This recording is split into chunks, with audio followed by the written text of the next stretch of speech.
Hii ni Mkupa TV. Hakikisha unakuwa mtu wa kwanza kabisa kupata taarifa mbalimbali za kitaifa, kimataifa, burudani na michezo kwa kuwa mtu wa kwanza kusubscribe, kucomment, kushare pamoja na kulike Mkupa TV kwenye ukurasa wa YouTube. Maadhimisho mwaka huu yenye kauli mbiu ulinzi wa bioanuwai ya mimea kwa usalama wa chakula na lishe, ndiyo kauli mbiu yetu, yanalenga kutambua kwamba afya ya mimea ni dhana iliyokamilisha ustawi mzima wa maisha ya mwanadamu kupitia usalama wa chakula, ustawi wa mifugo na mazingira kwa ujumla.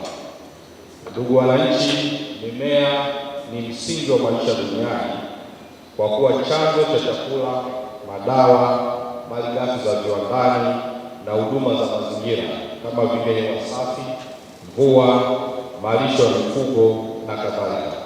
Hata hivyo, shughuli mbalimbali za maendeleo za mwanadamu zisizozingatia uwiano wa kimazingira kwa kiasi kikubwa zimesababisha afya ya mimea kukabiliwa na mabadiliko ya tabia nchi, jambo lililopelekea tishio la usalama wa chakula na upungufu wa malighafi viwandani. Tishio hilo linatokana na kuibuka kwa aina mpya za visumbufu ambavyo husambaa katika maeneo mapya na kubadili tabia kwa kujenga usugu dhidi ya njia mbalimbali za udhibiti. Ndugu wananchi, kwa mujibu wa takwimu za Umoja wa Mataifa, idadi ya watu duniani mpaka kufikia mwaka 2025 ilikuwa bilioni 8.2 na inatarajiwa kufikia bilioni 8.6 katika mwaka 2030 na bilioni 9.8 katika mwaka 2050. Ndugu wananchi, kwa kuzingatia mwelekeo wa takwimu hizo na kwa kuzingatia malengo ya serikali ya awamu ya 6 inayoongozwa na Dr. Samia Suluhu Hassan ya kuifanya Tanzania kuwa kitovu cha uzalishaji wa chakula barani Afrika, hatuna budi kutambua athari za mabadiliko ya tabia nchi na ongezeko la mwingiliano wa biashara za mimea na mazao yake katika soko la kimataifa vimehatarisha sana afya ya mimea na mazao yake.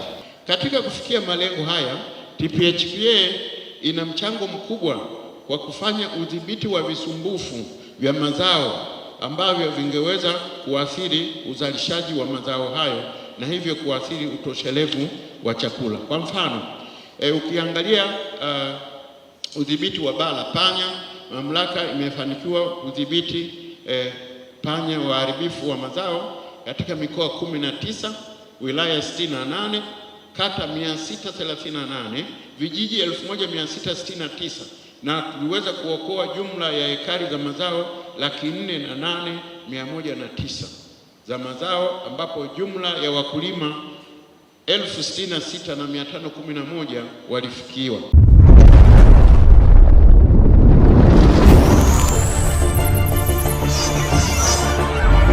Hii ni Mkupa TV. Hakikisha unakuwa mtu wa kwanza kabisa kupata taarifa mbalimbali za kitaifa, kimataifa, burudani na michezo kwa kuwa mtu wa kwanza kusubscribe, kucomment, kushare pamoja na kulike Mkupa TV kwenye ukurasa wa YouTube.